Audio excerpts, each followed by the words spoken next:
성령을 믿사오며 거룩한 공예와 성도가 설교통하는 것과 죄를 사하여 주시는 것과 몸이 사는 것과 영원히 살 것을 믿사옵나이다.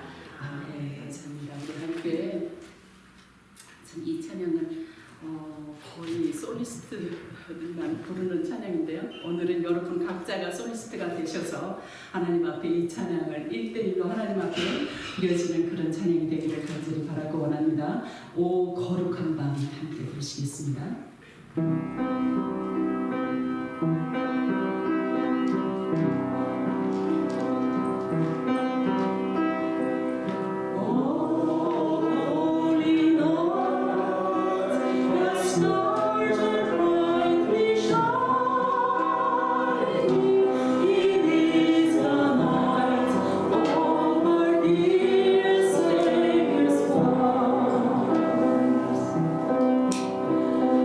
Long way the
예배를 위해서 우리 민중기 집사님 기도 인도해 주시겠습니다.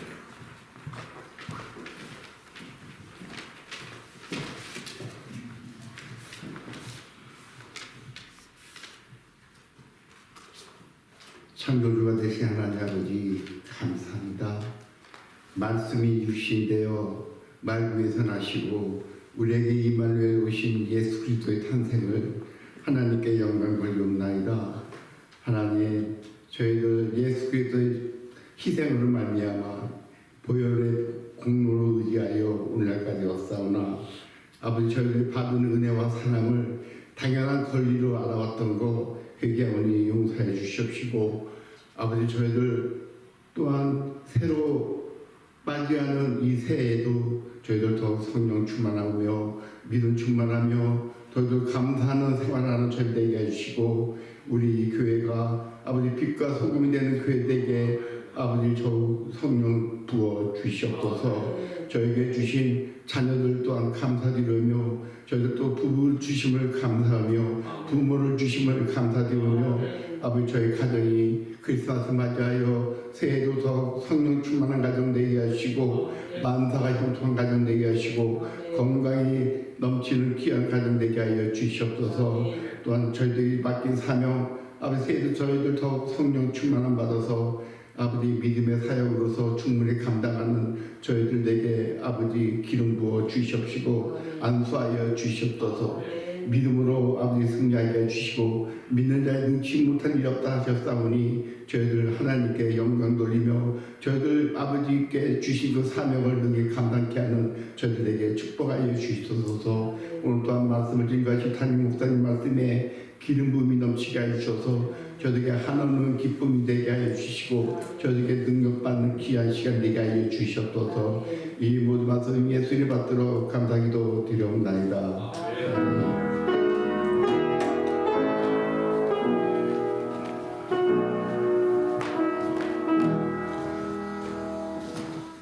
좌우에 계신 분들한테 메리 크리스마스 메리 크리스마스.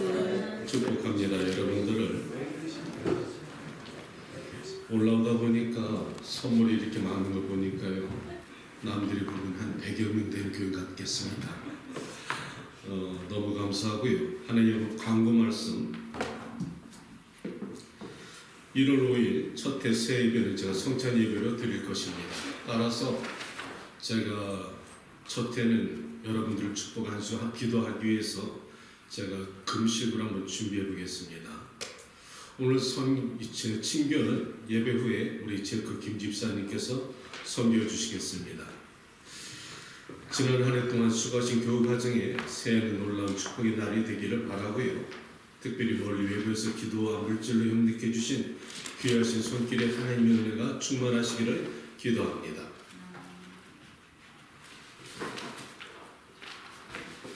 하나님의 말씀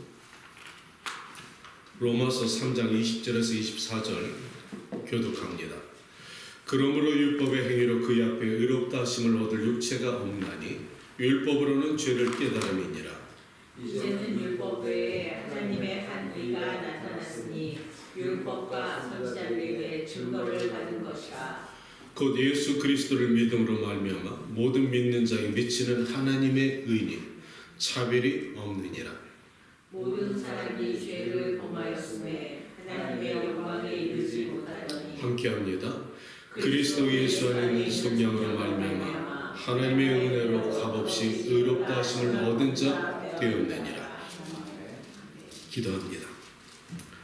사랑하는 아버지 하나님, 오늘 성탄주의를 맞이하여서 종들이 아기 예수님 탄생하신 이 날을 감사와 경배로 올려드리기를 원합니다.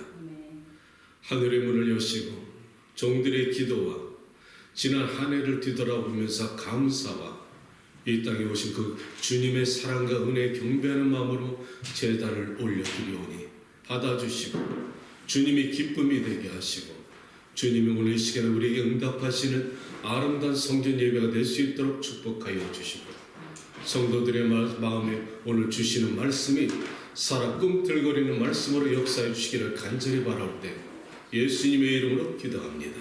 아멘. 오늘 여러분과 나눌 말씀의 주제는 당신에게 주고 싶은 내 마음의 선물. 오늘 예수님께서 이 땅에 오셨는데요. 우리에게 주신 선물이 있고 또 우리가 주님 앞에 드리는 마음의 선물도 없지 않아 있어야 될 줄 믿습니다. 데이빗 키네만이 쓴 디지털 바벨론 시대라는 책이 있었는데요. 그 내용은 지금 이 시대가 디지털 시대가 돼가지고 너무나 바빠가지고 코로나 사건 이후로 사람들마다 비대면 이렇게 시대가 되어서 직장 생활도 집에서 하면서 비대면 영상으로 대신하게 되고 심지어 이제는 예배까지 비대면 시대가 되어서 유튜브를 통해서 가정에서 예배드리는 시대가 되었다. 과연 이 디지털 바벨론 시대에 우리가 적응하면서 여러 가지 편리한 것이 맞습니다. 참 많은 것이 우리에게 편리함을 주고요. 문화가 발전하면서 많은 것을 누리고 있는 것은 사실입니다. 세월이 빨리 움직이면서 우리가 카톡을 통해서 우리가 안부를 갖다 쉽게 전할 수가 있고 이전과 많이 달라진 것을 제가 발견하게 되는데요. 오늘 크리스마스의 말씀의 설교를 준비하면서 제가 지난날을 추억을 뒤돌아보니까 참 많이 아쉬운 게 있더라고요. 모르겠어요, 여러분. 젊은 여러분들은 모르겠지만 내 시대만 해도 어렸을 때는 사실 크리스마스에 선물을 갖다 나눠주기 위해서는 우리가 매장에 가서 사랑하는 사람들에게 주고 싶은 선물 하나를 뽑을 때도 기대가 있었고 설렘이 있었습니다. 카드를 하나 골라도 누구에 줄 목적이 있었고 거기에 대한 설렘이 있었다는 것이죠. 마음이 있었다는 것입니다. 그리고 저는 그림을 그렸기 때문에 내가 직접 그림을 그리고 그것을 갖다 정성스럽게 나눠가지고 내 글씨로 사랑하는 이들에게 마음을 전달하는 그런 아날로그 시대가 있었다는 것이지요. 사실 불편했습니다. 지금과 비교해보면 많이 느린 시대였습니다. 우편 시대가 되었기 때문에 섬마을에서 도시까지 우편을 갖다 보내면 때로는 일주일 보름이 걸렸습니다. 그런 이렇게 느린 시대였지만은 사랑하는 이에게 보내주는 그 선물과 마음의 정성은 그 마음이 실렸고 고마움이 있었고 사랑이 있었다는 겁니다. 받는 사람도 설레었고요. 주는 사람도 기대감으로 보냈다는 것입니다. 비록 세상이 바쁘지 않았지만은 정스러움은 있었다는 것이죠. 그런데 요즘 시대에 들어와서 크리스마스 선물을 갖다가 우리가 카드는 이제 어느 시대에 사라져버리게 되었고 카톡 하면서 이렇게 카톡으로 사진 우리가 크리스마스 카드를 갖다 대신하고 문자로 인사하는 정도로 지났습니다. 대단히 빠르고 편리한 시대지요. 그런데 제 생각에는 디지털 시대에 들어오면서 우리의 마음의 정서가 감정이 시간이 흐름에 따라서 메말라가고 있지는 않는가. 이 문화가 발전하면서 어느 순간부터 내 감정과 내 정서가 야금야금 이 세상의 문화를 통해서 내가 죽어가고 있지는 않는가 생각하게 된다는 것이죠. 저는 어렸을 때 크리스마스 때가 생각이 나는 것은 어렸을 때 여러분 많은 책을 읽었을 텐데 저는 세 가지가 기억이 납니다. 오헨리의 크리스마스 선물과 그리고 또 성냥팔이 소녀 그리고 장발장. 특별히 어렸을 때 내가 교회를 잘 다니지도 않았는데요. 그 당시에 친구들이 교회를 끌고 가면 1년에 한 번 딱 크리스마스 교회를 따라가면 초콜릿을 먹을 수가 있었고요. 어렸을 때 교회에서 주는 그 성경 만화책을 받아온 적이 있었습니다. 그때 오헨리에 제가 그 크리스마스 선물을 갖다 아직도 감동을 받아서 기억하고 있는데 여러분 아마 기억하실 겁니다. 내용은 바로 이렇습니다. 어느 가난한 부부가 있었는데 그 부부가 크리스마스 날이 다가오니까 사랑하는 남편과 아내에게 주는 선물을 갖다가 마음에 두기 시작하지요. 아내 델라는 사랑하는 남편을 위해서 선물을 준비하는데 주머니에 1불 87쯤밖에 없었다는 것이지요. 남편이 항상 어머니 아버지로부터 받은 그 유산 같은 이 시계가 있었는데 시계줄이 없었다는 겁니다. 이 델라는 올해 크리스마스에 남편에게 사랑의 선물을 주고 싶은데 돈이 여유가 없으니까 그녀가 생각하다 결단하는 것이 자신의 풍성 금발머리를 잘라서 남편의 시계줄을 준비하기로 합니다. 반대로 남편 짐은 시간이 다가오면서 아내의 금발머리를 위해서 그 풍성한 머리에 머리핀 하나 사주고 싶은데 또 주머니에 돈이 없으니까 결단을 하게 되는 것이 자신이 부모님이 주신 그 시계를 팔아서 머리핀을 사려고 합니다. 그리고 마침내 오늘처럼 크리스마스가 되었죠. 아침에 아침을 갖다 준비하는 사랑하는 아내에게 뒤에 찾아가서 뒤에서 안아주면서 아내의 머리에다 머리핀을 꽂아주려고 머리를 수건을 갖다 벗기니까 그 풍성한 머리는 사라져버리고 단발머리가 나타납니다. 당황한 남편 짐은 돌아서 자신을 바라보는 아내의 눈물을 글썽거리는 모습을 바라보고 짐작하고 둘이 아무 말도 하지 못하고 서로 안고 울었다는 그 내용이 어렸을 때 제게 큰 감동을 줬습니다. 사랑도 미처 제대로 알지 못하는 내게도 그런 감동이 있었다는 것이지. 무슨 말인가? 사랑하는 이에게 주는 선물은 마음이 담긴다는 겁니다. 아멘. 우리가 사랑하는 사람에게 주고 싶은 마음은 내 사랑에 비례해서 정성과 마음이 간다는 것이죠. 이런 개념으로 오늘 크리스마스를 한번 여러분은 생각해 보시길 축복합니다. 이런 개념이라면 하나님께서 여러분과 나를 위해서 2000년 전에 이 땅에 선물을 보내주신 것이 누구신가요? 아기 예수님이십니다. 하나님은 이 땅에 사랑하는 백성들이 비록 깨닫지 못하고 구약에 아주 끈질기게 하나님을 떠난 이 땅의 백성들을 포기하지 아니하시고 오늘 우리를 사랑하셔서 당신의 아들을 이 땅에 보내주신 것이 하나님의 최고의 선물이었습니다. 그리고 예수님은 오늘 2000년 전에 이 땅에 오셔서 우리에게 선물을 주셨는데 그것은 자신의 생명이었다는 것이죠. 아멘. 자신의 생명을 주어서 우리에게 가장 소중한 선물을 주셨다는 겁니다. 오늘 우리가 성탄절을 맞이하면서 최소한 예수님이 이 땅에 오신 목적과 어떻게 가난한 자로 오셔서 우리에게 주시는 의미가 무엇이며 또 우리는 그 사랑을 받아서 오늘 어떻게 우리가 이 땅에 살아나갈까 두 가지로 우리가 나눠보길 원합니다. 예, 맞습니다. 2000년 전 아기 예수님이 태어나신 것은 여러분이 너무나 잘 알고 있습니다. 그런데 마태복음, 누가복음에는 예수님의 탄생이 족보를 통해서 쭉 내려오는데 아브라함과 다윗의 자손 가운데 예수님이 탄생하시는데 놀랍게도 4명의 여인이 나타납니다. 누군가요? 다말, 라헬, 그리고 룻, 밧세바. 이렇게 4명의 여인이 나타난다는 것입니다. 그런데 여기서 우리가 바라보고 깨닫는 것은 이 놀랍게도 기생야합이네요. 씨가 실수했습니다. 놀랍게도 믿음의 여인들이 아니라는 겁니다. 성경은 왜 4명의 여인을 갖다가 우리에게 조명해 주고 있을까? 그 여자들은 부끄러운 여인들이고 천한 여인들이고 이방의 여인들이 예수님의 자손 가운데 지파 가운데 4명의 여인을 갖다 증거하는 것은 하나님은 모든 사람들에게 공평하신 하나님이라는 것이죠. 높은 자들과 귀인의 가정뿐 아니라 낮고 천한 자 이방인들에게도 하나님은 당신의 나라와 영광을 위해서 자신의 아들을 통해서 나타나는 그 지파의 혈통으로 이루셨다는 겁니다.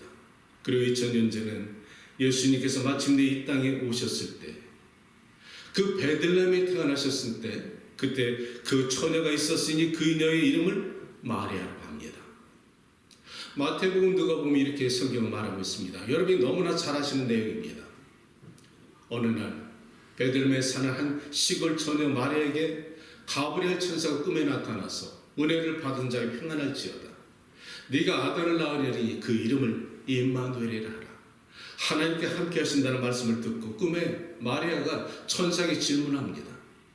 내가 남자를 모르는데 어찌 그런 일이 있을 수가 있겠습니까? 이것이 사실 동정연대예요. 히브리 말로 이 말을 갖다가 알마라고 합니다. 남자를 모르는 처녀를 말하고 있다는 것이죠. 그때 천사가 마리아에게 말하기를 하나님의 능력이 너에게 임하시고 성령이 임하시면 대저 여호와 하나님의 능치 못함이 없느니라.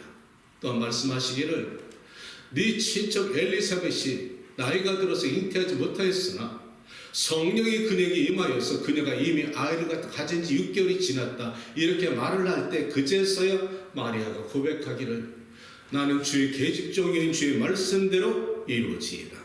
아멘. 이것이 주님의 은혜 가운데 순종과 믿음으로 놀라운 기적이 나타난 것이란 말이죠. 기적의 공식이 오늘날 정확하게 여기에 적용이 되고 있다는 겁니다. 그런데요, 이것이 남의 얘기가 아니라 사실 여러분 자신의 이야기라면 이 자리에 앉아 계신 여인들께 묻습니다. 남자를 모르는 여자가 만약 잉태를 했다면 그것이 부끄러운 일인가요? 아닌가요? 당시 관습에는 돌팔매질을 당해서 죽어도 아무 소리 못하는 이런 엄청난 일이었다는 것이죠. 그런데 마리아는 주의 계집종이오니 말씀대로 이루어지이다. 순종으로 받아들였다는 것이죠. 죽을 각오했다는 겁니다.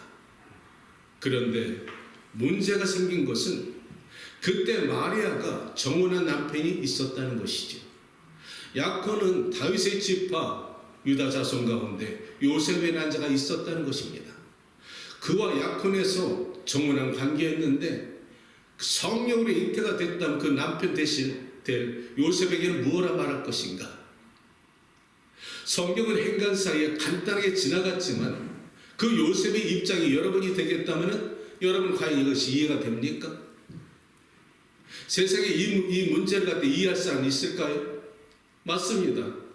요셉은 의로운 사람이고 정직한 자입니다. 그런데도 요셉도 이해하지 못했습니다.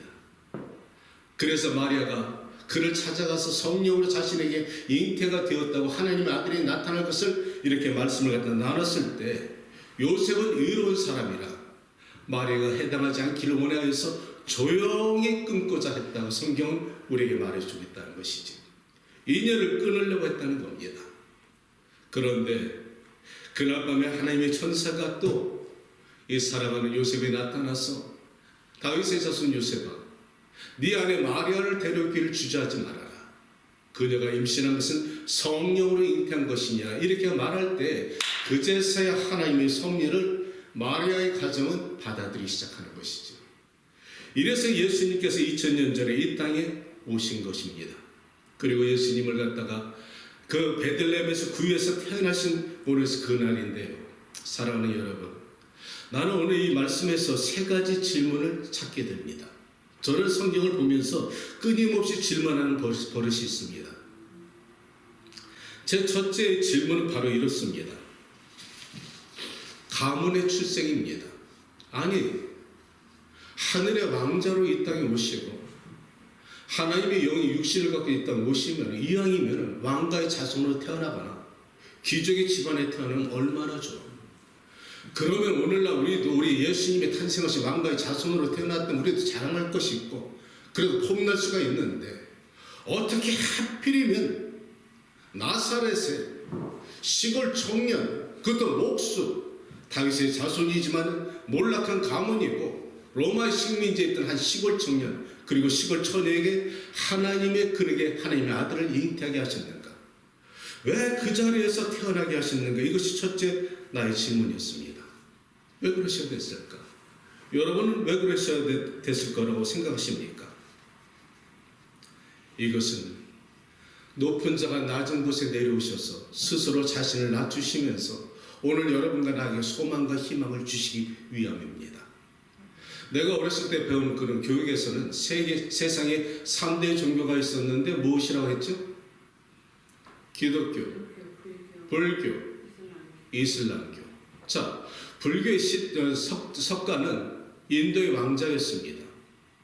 그는 인도의 왕자로 시달타로서 그 왕궁에서 20세 동안에 자신의 모든 왕궁의 생활을 누렸습니다. 그런데 어느 날 사대문을 지나가다가 생로병사, 사람이 태어나는 것을 봤고 늙어가는 것을 봤고 병으로 죽어가는 것을 봤고 이 사람이 죽어서 장례식을 나가는 것을 보고 나서 인생에 대한 회의를 느끼기 시작합니다. 사람은 왜 태어나서 저렇게 늙는가? 사람은 왜 병이 드는가? 사람이 죽어서 가는 것은 과연 무엇인가? 이 진리를 깨닫기 위해서 그는 그날로 가출해 평생 수양을 했다는 것이지. 그런데 아이러니하게 석가가 어떻게 죽은 줄 여러분 아십니까? 그는 평생 진리를 깨닫기 원하였고 사후의 모든 사람들이 가는 길은 무엇인가 찾다가 마지막 그가 죽어갈 때는 식중독으로 죽었다는 것입니다. 그 밑에 수아있는 사람, 순다라는 사람이 이 석가에게 음식을 주었는데 이것이 돼지고기를 잘못 먹어서 식중독으로 죽었다는 것이지. 석가는 현자였습니다. 그는 성인이었습니다. 그러기 위해서 그는 죽어가면서 자신의 음식을 제공한 그 순다에게 아무런 탓하지 말고 그를 책망하지 말라고 그렇게 그는 죽어갔습니다. 죽음의 해결을 찾지 못했다는 것이죠. 자, 그렇다면 이슬람의 마음에서는 또 누군가요? 그는 귀족 집안에서 태어났습니다. 귀족 집안에 태어났는데 불행하게도 어렸을 때 부모가 죽어서 고아가 됐는데 숙부가 그를 갖다가 데리고 키우다가 그가 청년이 되어서 결혼했는데 나이차가 엄청난 과부랑 결혼했다는 것이죠. 재벌가인 과부랑 결혼했다는 겁니다. 그런데 그도 어느 날 순간에 깨닫는 것이 인생이 뭐냐, 진리가 무엇이냐, 그리고 메카로 순례하다가 굴에 들어가서 진리를 찾다가 그의 말에는 가브리엘 천사를 만나서 계시를 받았으니 그것이 오늘날 코란이고 그는 마지막 죽어갈 때 그도 열병으로 죽었다는 겁니다. 역사적 사실을 부인할 수가 없는 것이죠.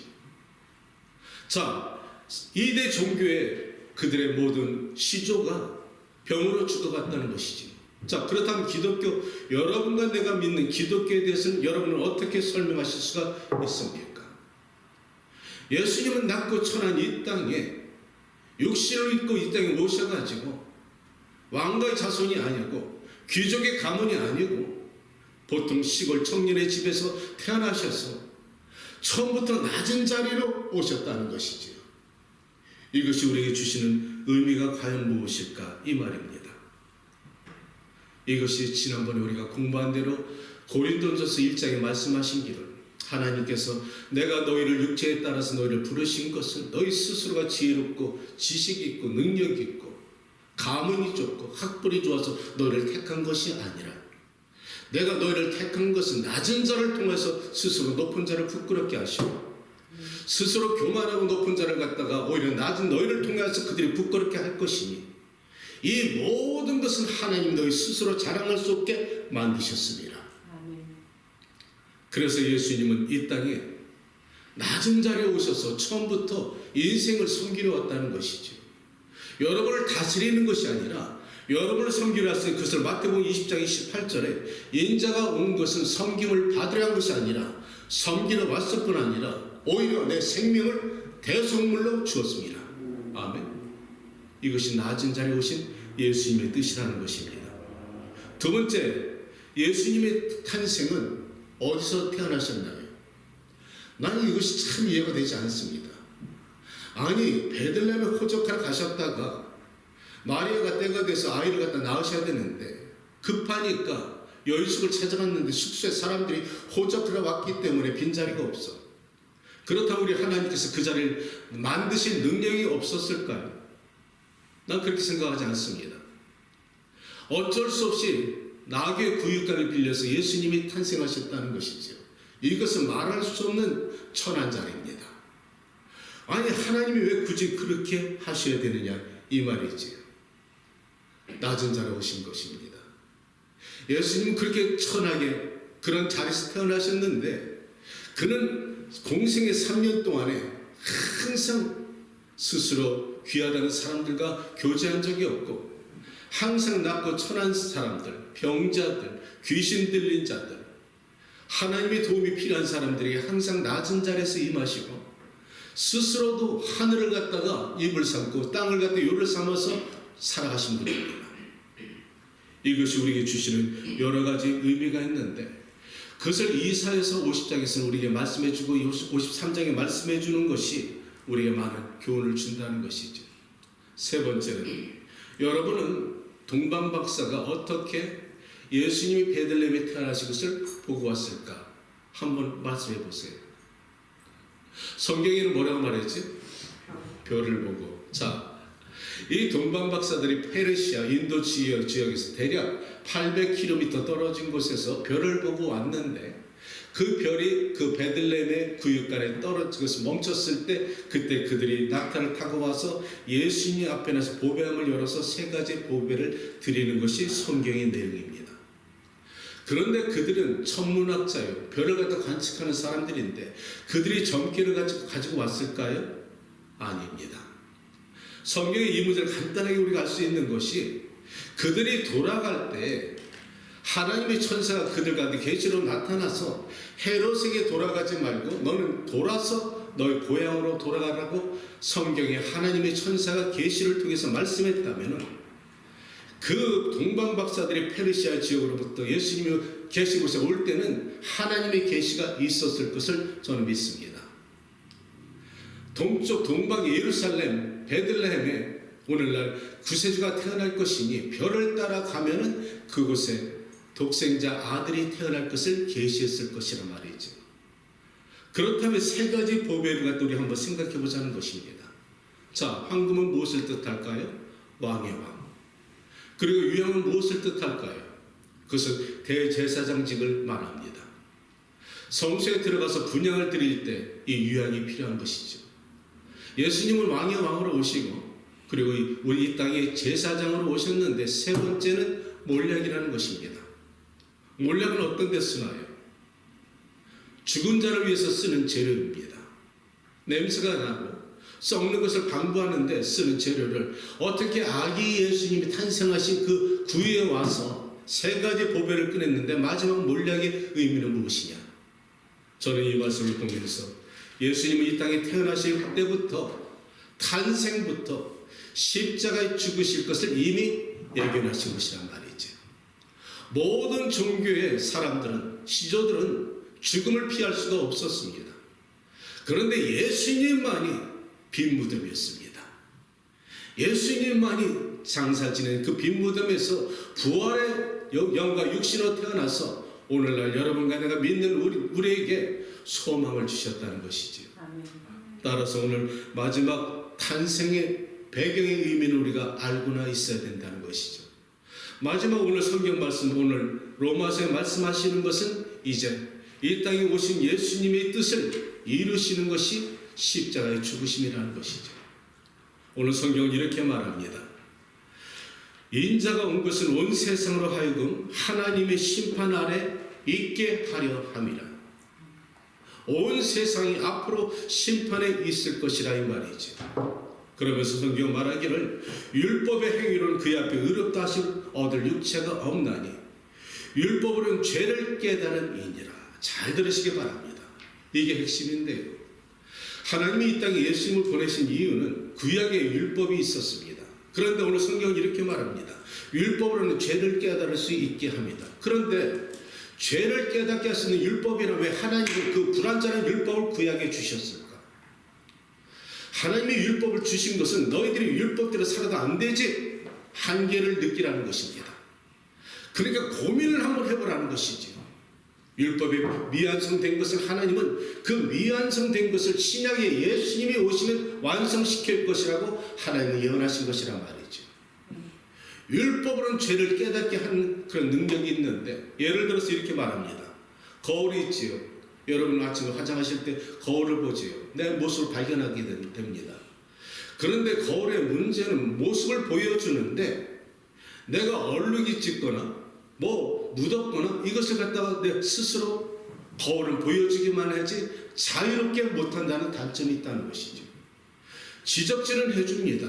보여는 줍니다. 그런데 율법은 스스로 그 허물에서 자유롭게 하지는 못한다는 것이죠. 그래서 오늘 성경은 이렇게 말씀합니다. 이제는 율법에 하나님 한 의가 나타났으니 이 의가 누구신가요? 예수님이라는 것이죠. 율법을 완성시키기 위해서 의가 나타났으니 그는 바로 곧 그리스도 예수니라. 그가 십자가에 돌아가시고 우리의 모든 허물을 갖다가 단번에 믿는 자에게 완성을 이루시고 율법의 요구를 폐하셨다고 말씀하신 것입니다. 우리가 성탄절이 되면은 예수님에 대해서 우리가 많은 영화도 보게 되고 그런 성화도 보게 되는데 영화에 나타난 그 예수님처럼 우리 예수님 모습이 그렇게 슈퍼스타처럼 금발머리에 멋있고 풍채가 좋았을까요? 성경은 안타깝게 그렇게 설명하지 않고 있습니다. 이사야 53장에 가면은 예수님이 탄생하시기 오래전에 구약의 이사야 선지자가 이미 예언하기를 이렇게 예수님의 풍채에 대해서 표현했는데 여러분 잘 들어보시기 바랍니다. 그는 주 앞에서 자라나기를 연한 술 같았다. 마른 땅에서 나온 줄기 같아서 우리가 바라볼 때는 고운 모양도 흠말 것도 풍채도 아름답지 않았다. 오히려 사람들은 그는 멸시를 갖다 받았고 조롱을 받았고 버림을 받았다.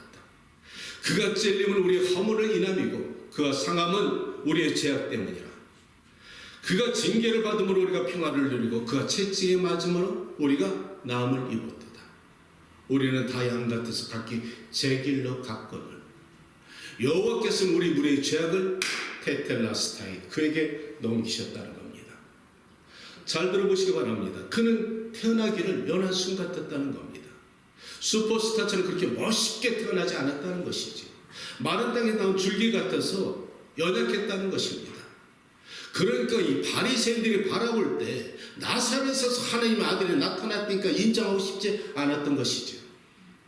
자신들이 바라는 메시아는 하늘에서 백마 타고 구름 타고 오시는 메시아인 줄 알았는데 나사렛에서 청년이 나타나서 자칭 하나님의 아들이라니까 조롱하고 멸시하고 죽이려 했다는 겁니다.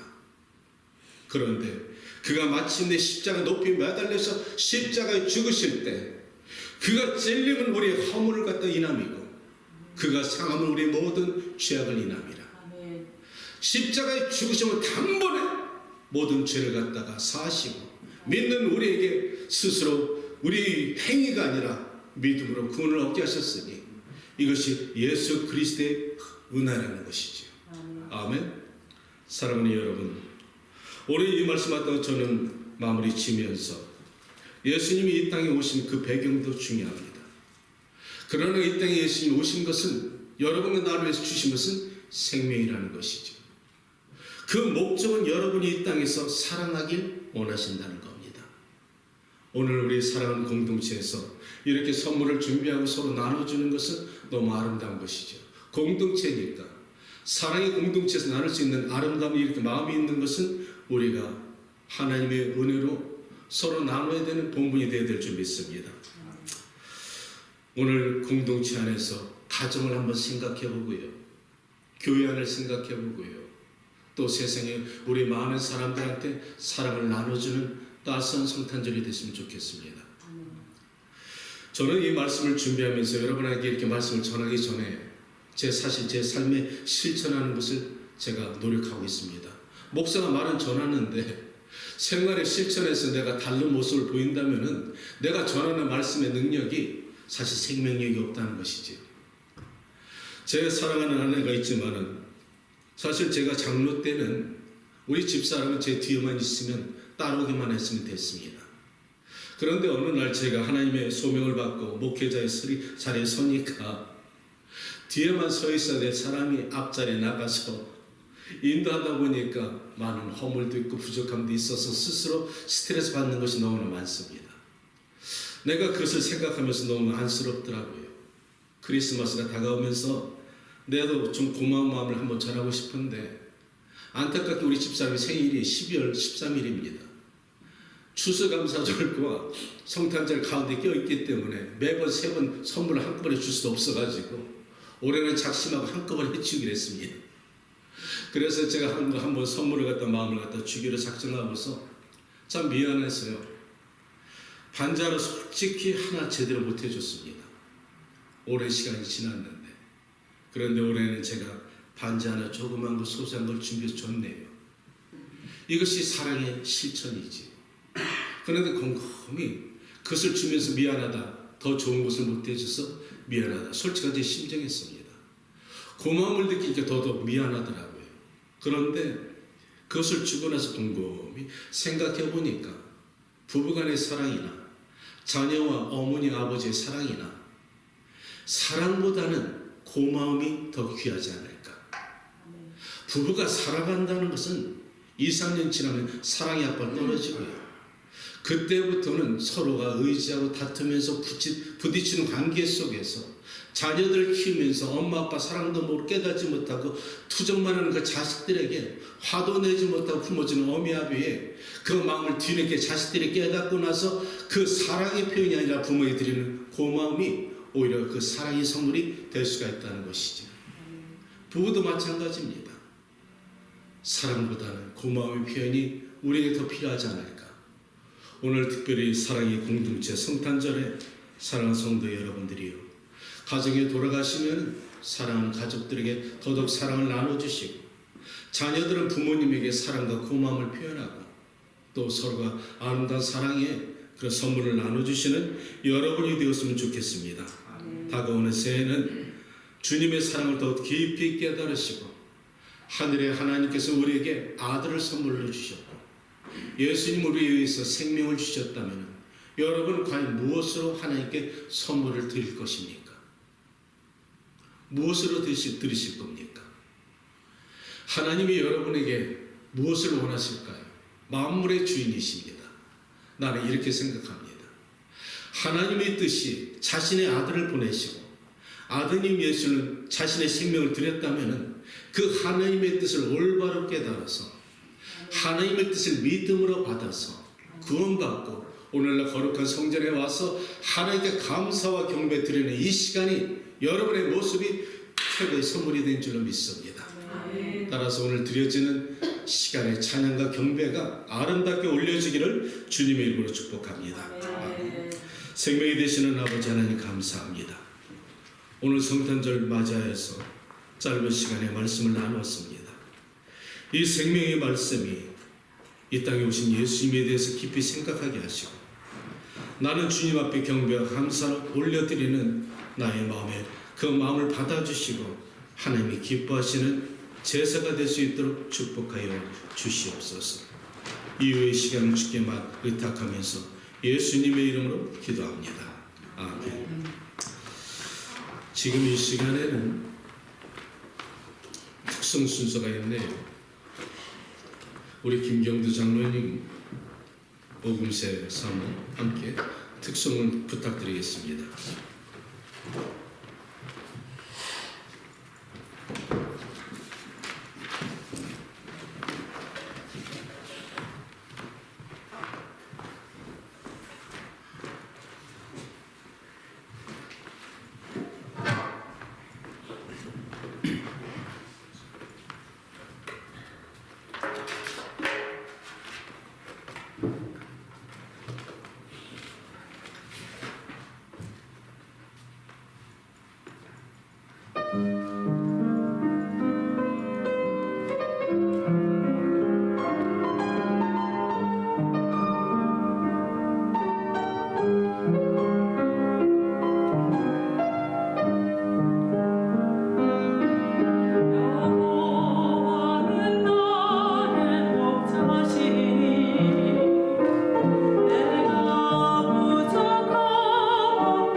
상황이 아마추어가 프로처럼 하네. 너무 잘하십니다. 수고 많이 하셨습니다. 이 시간에 우리가 감사와 하나님께 드리는 경배 기도를 짧게 하고 2부 순서가 있으니까 1부 순서는 짧게 마무리 짓겠습니다. 이 시간에 우리 함께 기도할 때 여러분, 우리 이 시간에는 주님 2000년 전에 이 땅에 오셔서 감사합니다. 하나님, 오늘 우리에게 이 땅에 임재하여 주셔서 우리의 무뎌진 마음을 만져주시고 우리의 경배와 감사와 영광을 받아주시어서 우리가 드려지는 이 영광의 하나님께 예배를 드리는 이것을 받아주시옵소서. 한 해를 더 살아갈 동안에 우리를 지켜주시고 특별히 우리 자녀들을 지켜주시고 힐링교회를 지켜주시고 가정의 부부들을 붙잡아 주시고 영성과 하나를 묶어주시며 하나님 중심으로 살아갈 수 있도록 성령 하나님께서 도와달라고 우리 감사하는 마음으로 기도하는 마음으로 우리 주여 한번 부르짖고 기도합니다. 주여 영원하신 아버지 하나님, 하늘과 저물어 저가님, 오늘 이 시간에 우리가 기도하는 아버지 하나님, 지난 한 해를 뒤돌아보면서 많은 환문이 있었습니다. 사랑하는 주님, 오늘 성탄절을 맞이해서 이 땅에 오신 예수님을 찬양합니다. 하늘의 아버지 왕으로서 이 땅에 오시고 육신을 입으시고 아버지 하나님, 이 땅의 죄인들을 위해서 십자가에 돌아가시고 그 십자가의 보혈로 말미암아서 행위가 아니라 의로 말미암아서 믿음으로 아버지의 도움을 얻게 주신 것을 감사합니다.